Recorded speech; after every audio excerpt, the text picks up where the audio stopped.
Some stadiums scream passion, others just echo silence. Today, we're diving into 20 football clubs across England that play in stadiums way too big for their fan base.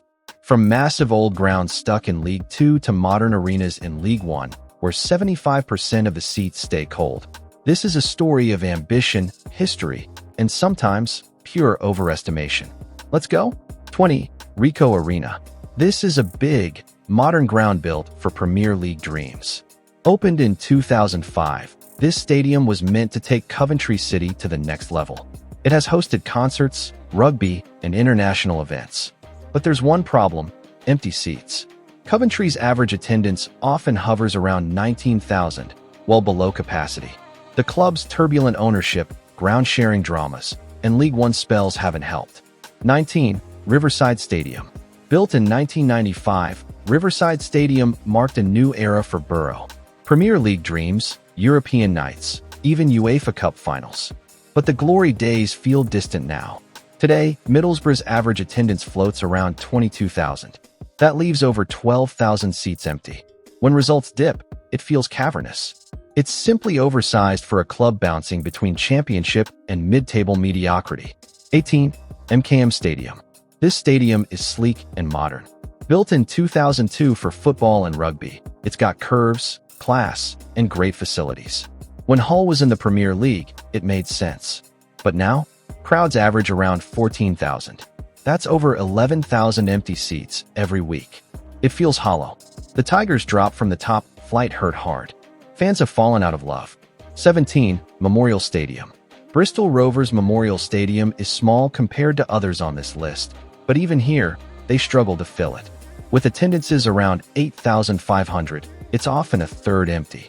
Originally built for rugby, it lacks proper structure and parts. Temporary seating, uneven sight lines, and a patchy atmosphere make it a tough sell. Plans for a new ground have stalled. 16. The Valley. This is historic ground. Built in 1919 and rebuilt in the 90s, it once roared with Premier League life. Now, Charlton plays to 13,000 or fewer most weeks. That's a 50% empty stadium. And it shows. The club's recent struggles and League One obscurity have hit hard. The atmosphere suffers. The stands echo. But there's charm here. The fans are passionate. 15. Portman Road. One of the oldest stadiums in England, Portman Road is full of history. Built in 1884, it has seen glory, Europe, and Sir Bobby Robson. But lately, average attendance has improved with promotion hopes, now climbing to 25,000 plus. But for years, it hovered near 18,000. A stadium that once held giants now often looks too big. Still, it's got character. 14. DW Stadium. This is modern, shared with Wigan Warriors Rugby League. Built in 1999, it saw Wigan's rise to the Premier League and FA Cup glory. But that feels like a lifetime ago. Now in League One, Wigan's average attendance is around 9,000. That's over 16,000 spare seats. And it shows. Vast empty spaces. Weak atmosphere. It's well kept and functional, but too big. 13. Fratton Park. This is a throwback. Old stands, tight pitch, fans right on top. It oozes charm. But with Pompey stuck in League One for years, even this old gem feels oversized. Average attendance is good, around 18,000.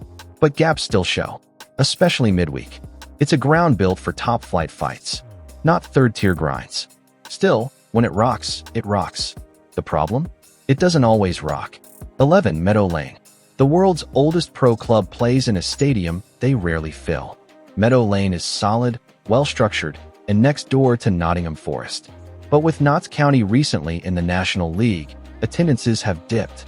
Even now in League Two, they draw about 8,000. That's more than half empty. The stadium feels too grand for current reality. 10. Adams Park. Adams Park is the smallest on this list, but still feels big for the club. Nestled near woodland, it's scenic and peaceful, maybe too peaceful. Wycombe rarely fills it. Average attendance floats between 5,000 and 6,000. When they hit the championship, the crowd rose, but not enough. It's a neat ground but feels quiet. Too many empty rows. Great setting, but lacks bite. 9. Valley Parade. Welcome to Valley Parade. A grand old ground with Premier League memories and League Two realities. Built in 1886, This stadium oozes history. Bradford City once packed it to the rafters, especially during their Premier League stint in the late 90s. But today, average attendance hovers around 16,000. That's nearly 9,000 empty seats most match days. 8. Bolton Wanderers. Yes, it's really called the Tough Sheet Stadium now. But Bolton's home has always been a beauty. Opened in 1997 as the Ricoh Stadium, this modern bowl-style ground was built during the club's Premier League golden years. Today, Bolton plays in League One, pulling in just over 17,000 fans on average. That leaves more than 10,000 seats cold and empty. The place feels big. Really big. 7. Highbury Stadium. Tiny, but still too big. Highbury isn't massive by any stretch, but Fleetwood's average attendance often dips below 3,500. That's over 30% of the ground unfilled. Built in 1939 and revamped several times, it's a quirky mix of old-school terraces and new seats. The Parkside stand looks sharp, but the atmosphere struggles when large sections stay empty. 6. Westonhouse Stadium, London Road. Peterborough United, aka the Posh, have a comfy little ground, but still too big for their average crowds. Attendance often hovers around 8,500 to 10,000, meaning nearly 5,000 empty seats each week. Built way back in 1913, the stadium blends old-school terraces with newer seating. The main stand still has that classic British football charm. 4. Pirelli Stadium. This modern lower league ground opened in 2005. Compact and clean, but even here, the stands often look sparse. Burton's average attendance? About 3,000 to 3,500. That's half the stadium. Ouch.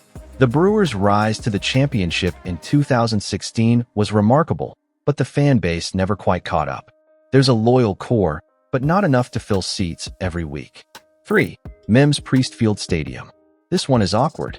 Old school in the worst ways, strange angles, temporary stands, and oddly spaced terraces. Yet, it's too big for Gillingham's current draw. Average crowd, around 5,000 to 6,000. That's nearly 50% empty. And it feels it. Built in 1893, it's been constantly tweaked. But it's still cramped and outdated. Gills fans are passionate, but the facilities don't help the matchday buzz. 2. Sixfield Stadium. This is a neat little bowl, but like others on this list, it's often too empty. Average attendance? Just under 5,000. Opened in 1994, it replaced the dilapidated county ground. It's got a clean design, but lacks atmosphere unless it's a derby day. The East Stand has been incomplete for years due to financial problems. It literally looks half-finished. 1. Spotland Stadium, Crown Oil Arena. This is classic northern grit. Built in 1920 and upgraded over time, it's home to Rochdale AFC and also hosts rugby league. Average attendance? Just 2,500 to 3,000. That leaves around 7,000 empty seats. It echoes. Rochdale dropped to the National League in 2023, and support has dipped even lower. The stadium feels too big for non-league football. And that's the wrap-up.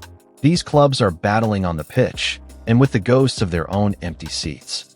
Whether due to financial missteps, overambition, or loyal but limited fan bases, they all play in stadiums that often feel a size too big.